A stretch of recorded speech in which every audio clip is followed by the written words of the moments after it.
च धर्मस्य सर्वधर्म स्वरूपिणे अवतार वरिष्ठाय रामकृष्णाय ते नमः। শ্রী শ্রী রামকৃষ্ণ লীলা প্রসঙ্গ প্রথম ভাগ গুরুভাব পূর্বার্ধ। পূজনীয় স্বামী শারদানন্দজি মহারাজের রচনা। পৃষ্ঠা সংখ্যা 52। শ্রী রামকৃষ্ণের গুরুভাব। সাধারণের বিশ্বাস ঠাকুর ভক্ত ছিলেন, জ্ঞানী ছিলেন না। ভাবমুখে থাকা কখনো কিরূপে সম্ভবে বুঝিলে ওই কথা আর বলা চলে না। সচরাচর লোকে ঠাকুর ভাবমুখে থাকিতেন শুনিলেই ভাবিয়া বসে যে তিনি জ্ঞানী ছিলেন না। ভগবদ অনুরাগ ও বিরহে মনে যে সুখ দুঃখাদি ভাব আসিয়া উপস্থিত হয় তাহাই লইয়া সদা সর্বক্ষণ থাকিতেন। কিন্তু ভাবমুখে থাকাটি যে কি ব্যাপার বা কি রূপ অবস্থায় উহা সম্ভব, তাহা যদি আমরা বুঝিতে পারি তবে বর্তমান বিষয়টি বুঝিতে পারিব। সেজন্য ভাবমুখে থাকা অবস্থাটির সংক্ষেপ আলোচনা এখানে একবার আর এক প্রকারে করিয়া লওয়া যাক। পাঠক মনে মনে ভাবিয়া লউন, 3 দিনের সাধনে ঠাকুরের নির্বিকল্প সমাধি হইল। প্রশ্ন, নির্বিকল্প সমাধিটি কি? উত্তর, মনকে একেবারে সংকল্প বিকল্প রহিত অবস্থায় আনয়ন করা। প্রশ্ন, সংকল্প বিকল্প কাহাকে বলে? উত্তর, বাহ্য জগতের রূপ রসাদি বিষয় সকলের জ্ঞান বা অনুভব, সুখ দুঃখাদি ভাব, কল্পনা, বিচার, অনুমান প্রভৃতি মানসিক চেষ্টা এবং ইচ্ছা বা এটা করিব, ওটা বুঝিব, এটা ভোগ করিব, ওটা ত্যাগ করিব ইত্যাদি মনের সমস্ত বৃত্তিকে।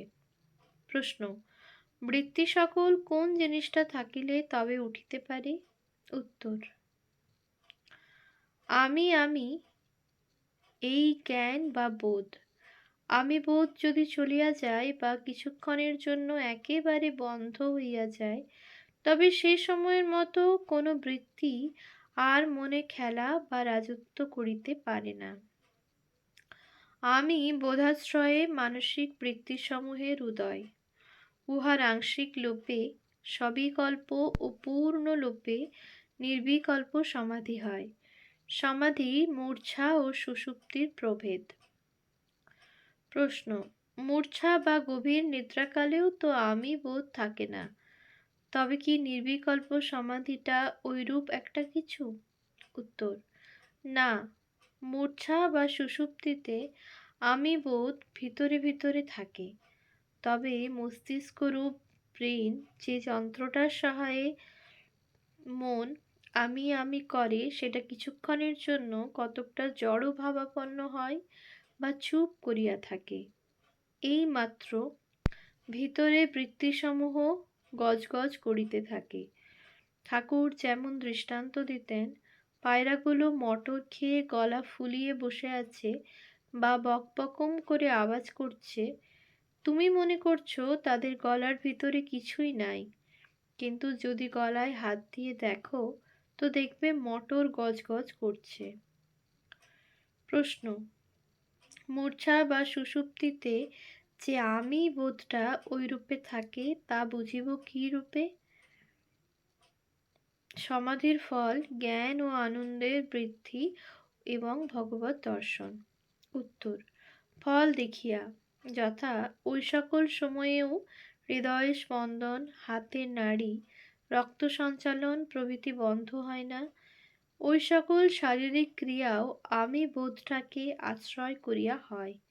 দ্বিতীয় কথা, মূর্ছা বা সুষুপ্তির বাহ্যিক লক্ষণ কতকটা সমাধির মতো হইলেও ওই সকল অবস্থা হইতে মানুষ যখন আবার সাধারণ বা জাগ্রত অবস্থায় আসে তখন তাহার মনে জ্ঞান বা আনন্দের মাত্রা পূর্বের ন্যায়ই থাকে, কিছু মাত্র বাড়ে বা কমে না। কামুকের যেমন কাম তেমনই থাকে, ক্রোধের যেমন ক্রোধ তেমনই থাকে, লোভের লোভ সমান থাকে, ইত্যাদি। নির্বিকল্প সমাধির অবস্থা লাভ হইলে কিন্তু ওই সকল বৃত্তি আর মাথা তুলিতে পারে না। অপূর্ব জ্ঞান ও অসীম আনন্দ আসিয়া উপস্থিত হয় এবং জগৎ কারণ ভগবানের সাক্ষাৎ দর্শনে মনে আর পরকাল আছে কিনা, ভগবান আছেন কিনা, এ সকল সংশয় সন্দেহ উঠে না। প্রশ্ন: আচ্ছা, বুঝিলাম। ঠাকুরের নির্বিকল্প সমাধিতে কিছুক্ষণের জন্য আমি বোধের একেবারে লয় হইল।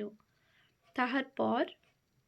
উত্তর: তাহার পর ওই রূপে আমি বোধটা লোপ হইয়া কারণরূপিণী শ্রী শ্রী জগন্মাতার কিছুক্ষণের জন্য সাক্ষাৎ দর্শনে ঠাকুর তৃপ্ত না হইয়া সদা সর্বক্ষণ ওই অবস্থায় থাকিবার চেষ্টা করিতে লাগিলেন। প্রশ্ন: সেই চেষ্টার ফলে ঠাকুরের মনের কিরূপ অবস্থা হইল এবং কিরূপ লক্ষণই বা শরীরে প্রকাশিত হইল? ঠাকুরের 6 মাস নির্বিকল্প সমাধিতে থাকিবার কালে দর্শন ও অনুভব।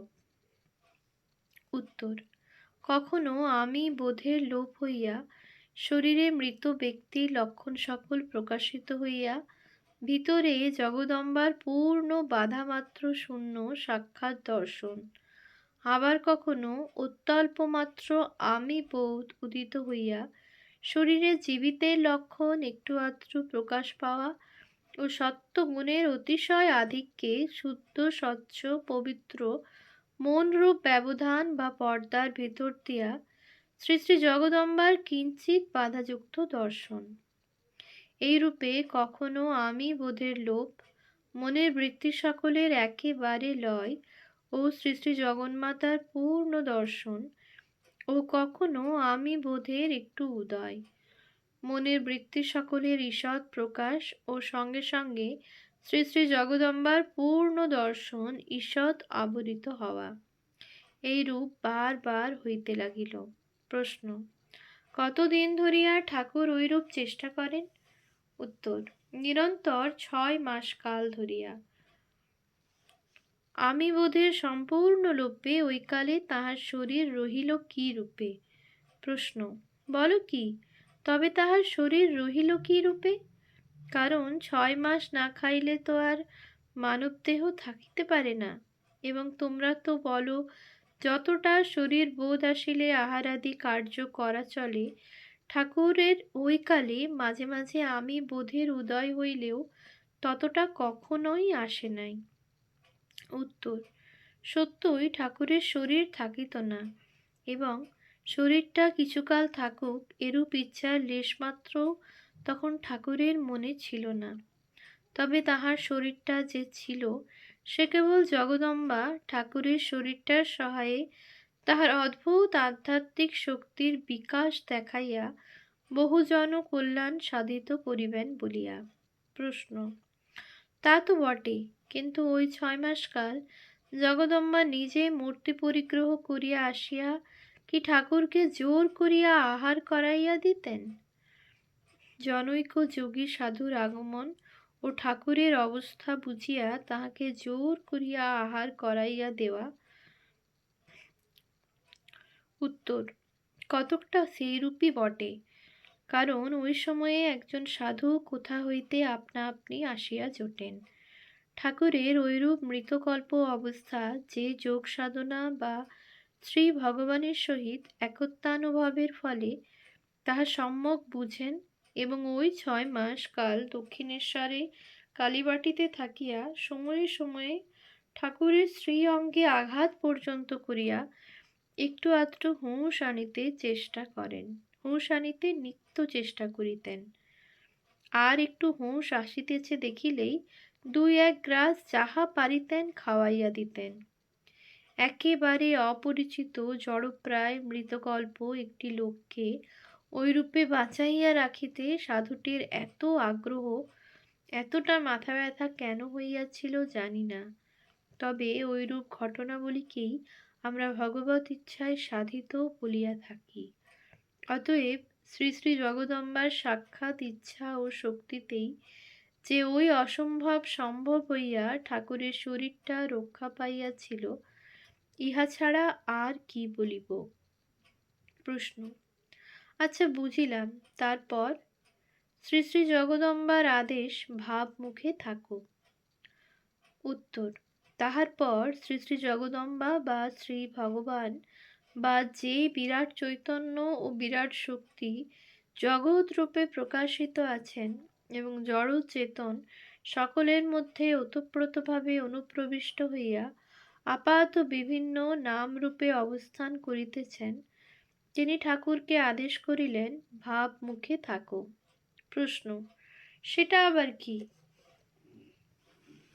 একমেবা দ্বিতীয়ম বস্তুতে নির্গুণ ও সগুণ ভাবে স্বগত ভেদ এবং জগৎব্যাপী বিরাট আমিত্বই বর্তমান। ওই বিরাট আমিত্বই ঈশ্বর বা শ্রী শ্রী জগদম্বার আমিত্ব এবং উহার দ্বারাই জগৎ ব্যাপার নিষ্পন্ন হয়। উত্তর: বলিতেছি, কিন্তু ঠাকুরের ওই সময়কার কথা বুঝিতে হইলে কল্পনা সহায়ে যত দূর সম্ভব ঠাকুরের ওই সময়ের অবস্থাটা একবার ভাবিয়া লওয়া আবশ্যক। পূর্বেই বলিয়াছি, ঠাকুরের তখন কখনো আমিক জ্ঞানের লোপ এবং কখনো উহার ঈষৎ প্রকাশ হইতেছিল। যখন আমি বোধটার ঐরূপ ঈষৎ প্রকাশ হইতেছিল, তখনও ঠাকুরের নিকট জগৎটা আমরা যেমন দেখি তেমন দেখাইতেছিল না। দেখাইতেছিল যেন একটা বিরাট মনে নানা ভাব তরঙ্গ উঠিতেছে, ভাসিতেছে, ক্রীড়া করিতেছে, আবার লয় হইতেছে। অপর সকলের তো কথাই নাই। ঠাকুরের নিজের শরীরটা, মনটা ও আমিত্ববোধটাও ওই বিরাট মনের ভিতরের একটা তরঙ্গ বলিয়া বোধ হইতেছিল। পাশ্চাত্য জড়বাদী পণ্ডিত মূর্খের দল যে জগৎ চৈতন্য ও শক্তিকে নিজের বুদ্ধি ও বুদ্ধিপ্রসূত যন্ত্রাদির সহায়ে মাপিতে যাইয়া বলিয়া বসে, ওটা এক হলেও জড়। ঠাকুর এই অবস্থায় পৌঁছাইয়া তাহারই সাক্ষাৎ স্বরূপ দর্শন বা অনুভব করিলেন। জীবন্ত জাগ্রত একমেবাদ্বিতীয়ম ইচ্ছা ও ক্রিয়ামাত্রেরই প্রসূতি অনন্ত কৃপাময়ী জগজ্জননী। আর দেখিলেন সেই একমেবাদ্বিতীয়ম নির্গুণ ও সগুণ ভাবে আপনাতে আপনি বিভক্ত থাকায় ইহাকেই শাস্ত্রে স্বগত ভেদ বলিয়াছে। তাহাতে একটা আব্রহ্ম স্তম্ভ পর্যন্ত ব্যাপী বিরাট আমিত্ব বিকশিত রহিয়াছে।